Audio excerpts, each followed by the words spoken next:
Hey guys, Asher here. Today I'm hiking 3 days solo through New Zealand's high country.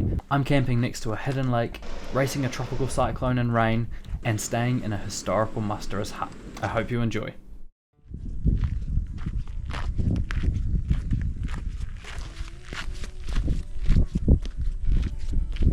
Today's adventure is all about back to basics. Just me and the camera, just walking around exploring, seeing the sights. And what a day to be out. Walking temperature is at its prime in the high teens, and with no rain scheduled in the forecast until tomorrow, I was enjoying being outside and not sitting at the office.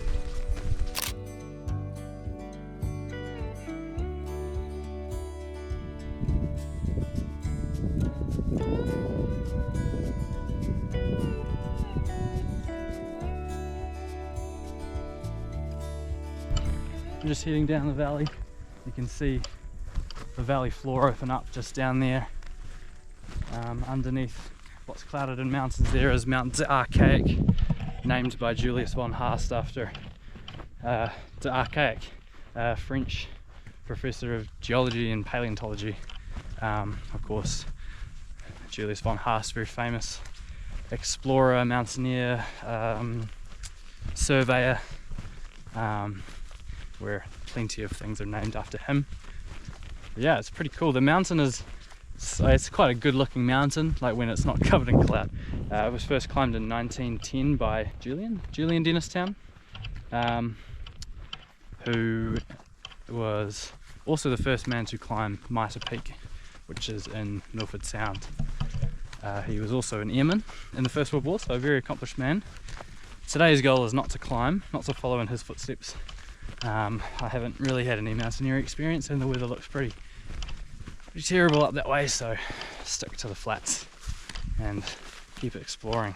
I quite like this nice four-wheel drive path, very clear, very easy to know where you're going. Just log a lot of Ks and a little bit up and down on the vert. So far a good day.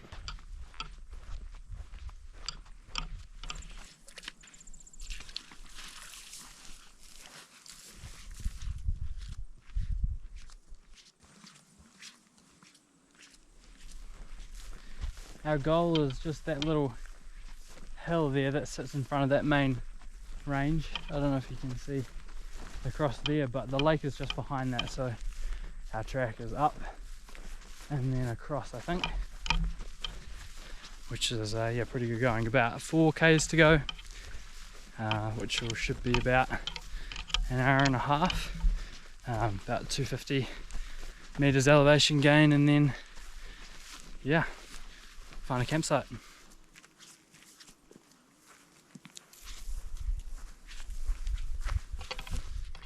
Coming up on 1,000 meters above sea level, you can see right down to the lake, out to the Rangitada.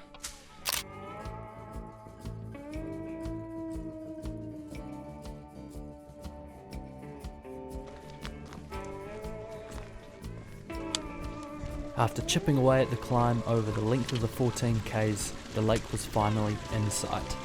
A bit of flat track led the approach to the lake, which I was eager to see with my own eyes.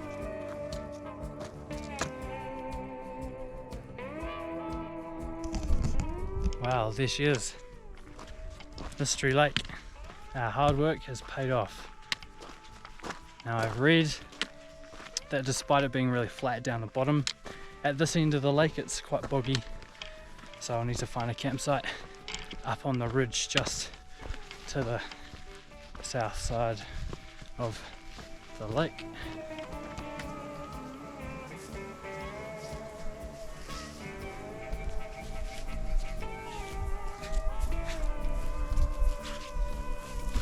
Yeah, I think this is the best spot so far.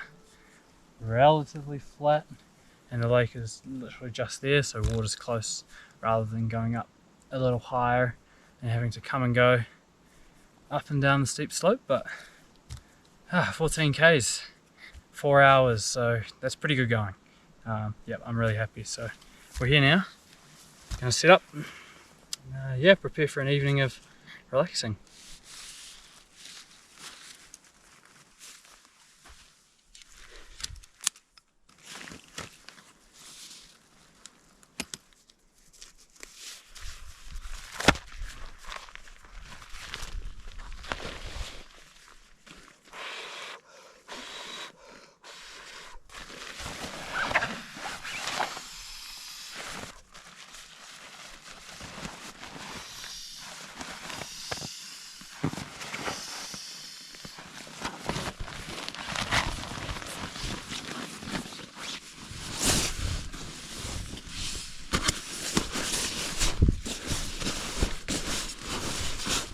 Now, I don't know why it's called Mystery Lake. Maybe it's a mystery how it became here, although it makes sense because obviously glaciers 50,000 how many years ago couldn't quite flatten this bit of rock out, and so left this bit of a channel, and streams and stuff just filled it, and rain filled it after it was done. But yeah, maybe it was discovered quite late on in settling of this area. Although I imagine that the local iwi Māori knew that it was here for ages. Oh, there's fish jumping out of the lake. I don't have anything. I could spear them with my trekking pole, but I don't have a knife to fillet any fish. Wonder what they are. I wonder if they're just trout or something. Right, fill up some water and then make some dinner.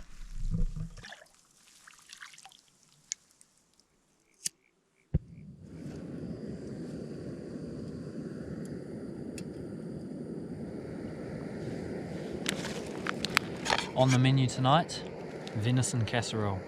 Proceeds from this meal go to the Wapiti Foundation, which run the Fiordland Wapiti or elk hunting blocks. So good to support a local charity doing good work, but venison is just delicious in general, so thought I might treat myself for the first meal, considering tomorrow's walk is just short. Save the less calorie dense food for tomorrow. But yeah, it's cold. You can see my breath already. The fog is just rolling in. There's a frog over there. There's fish jumping out of the pond. It's so still.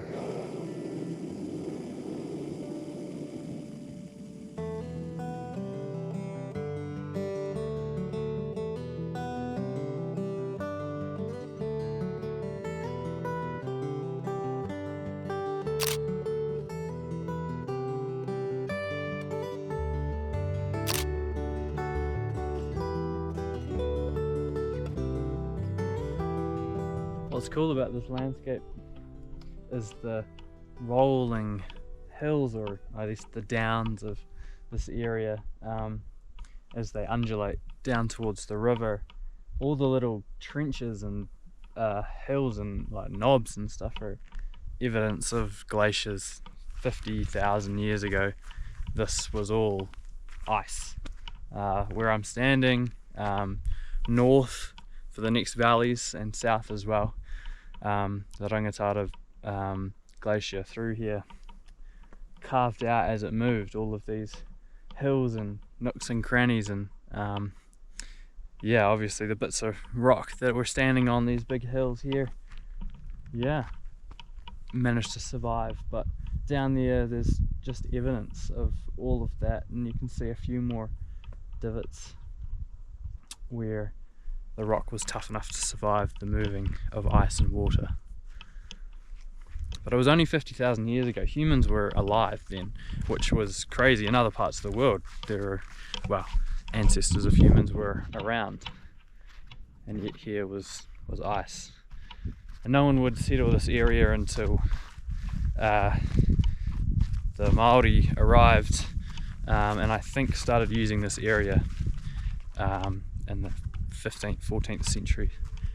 So still a few years away from now, but also a few years away from when the ice was. But 50,000 years is not a long time on any Earth scale, I think, which is the cool thing.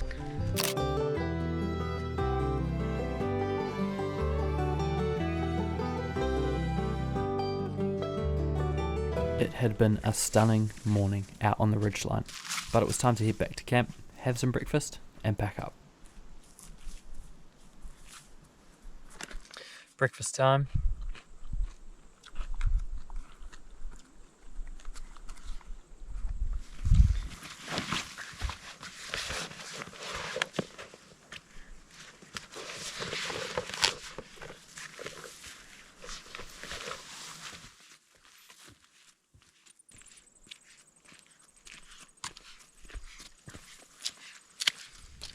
Got some neighbours at the lake.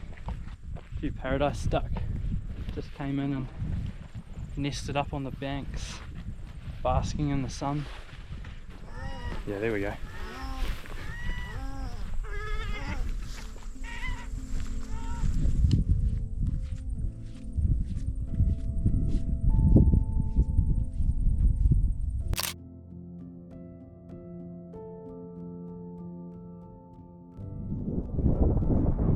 This was the true experience of the high country of Canterbury. Wind blowing the tussocks around, blue skies, faint clouds, and wide expansive views. Land that just seems to stretch on and on. A sense of power and age.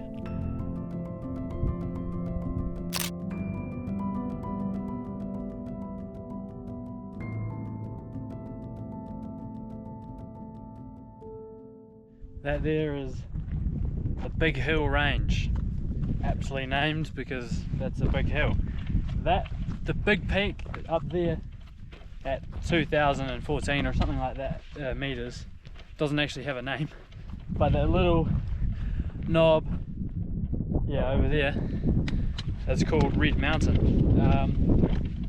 I guess because it's red.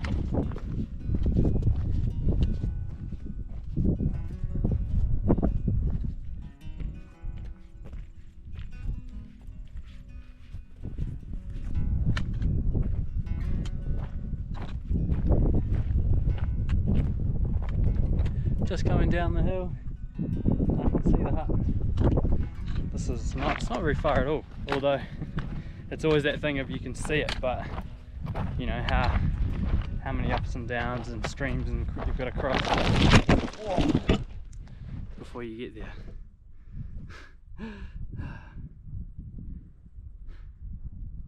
Well, that was fun. Right, see you guys in a bit.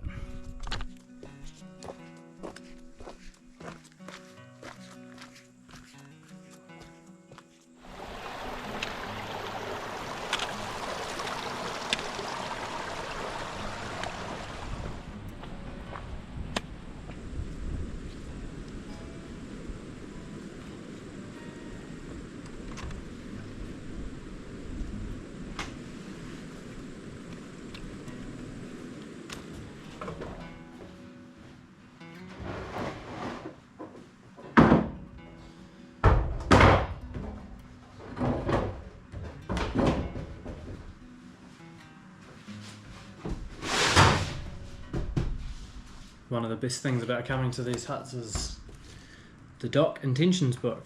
You write in here what your trip plan is, weather conditions, when you're here, how long you stayed for.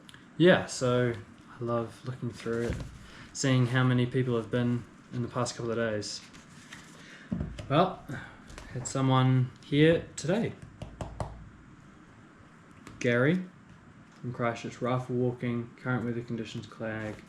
Minimal deers sign, nothing seen. Horse riding, hunting, raining, clag, fine for way out.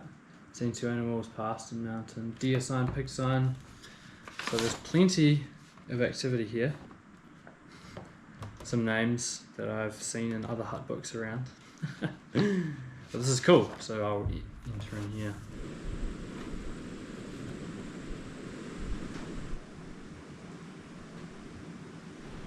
I have to say this place is pretty cool. The hut's in pretty good condition. It seems very well looked after for a free hut rather than a serviced or pay standard hut tickets.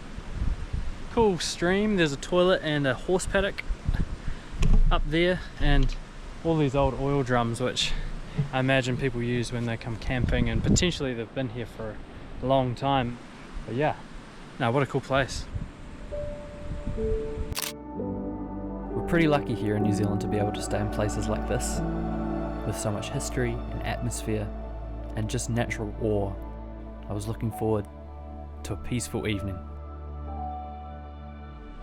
The rain has just started to fall.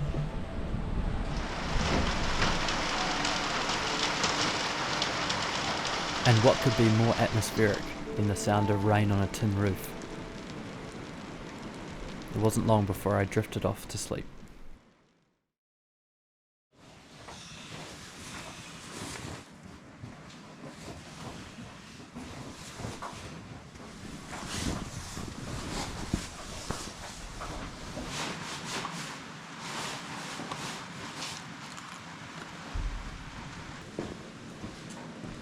Well, it's about 8:10, early morning start to try and avoid most of the rain. It's just drizzling right now, so everything's packed up and ready to go. About 4.5 hours back to the car, hopefully. The mood had changed. Even with rain in the air, I was ready to go. I timed leaving perfectly, where there was just a few spots around, so I headed up the trail and headed for home.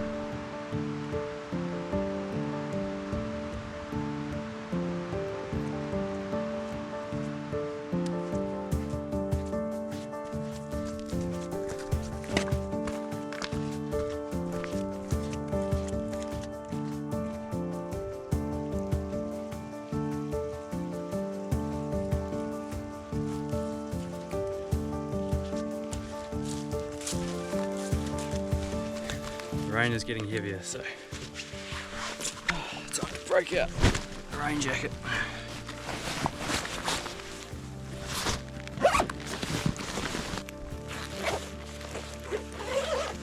Thankfully I knew the rain was coming and I re-waterproofed my pants and my jacket before we left, so hopefully it does better than the last time I was caught out in the rain, where I just soaked through.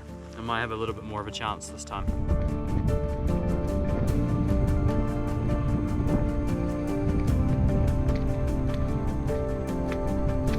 Despite the wet weather, it's actually quite a pleasant walk. Now that it's clearing up a bit and I can see a bit more, that's definitely helping. And yeah, waterproofing on my clothes seems to be doing a pretty good job. The weather seemed to be in my favour. Managed to get dry enough to take my hood off, switch it out for the beanie.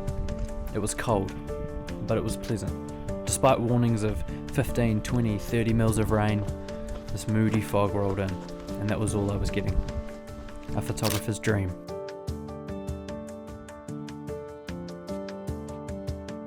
It was cool to be walking these tracks and seeing the history of the area.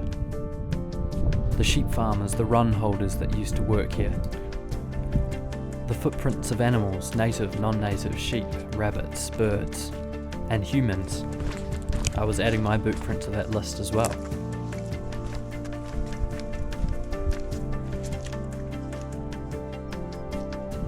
And we've almost come full circle. Lake Clearwater in the foreground, not far away at all.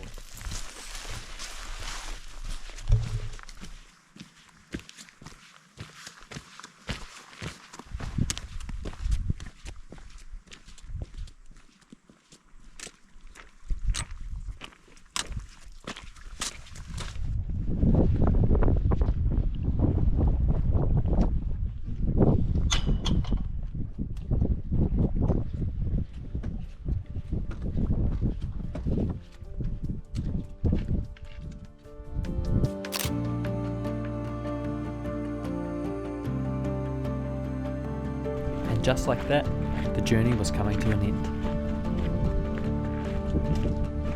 One more corner, the signs approached, and there was the car.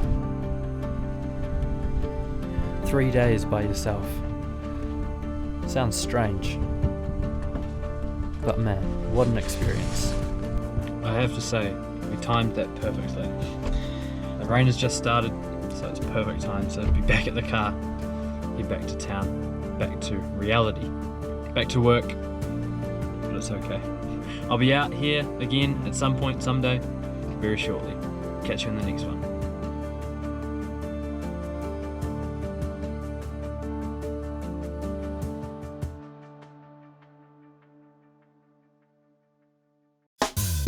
Thanks for watching, team.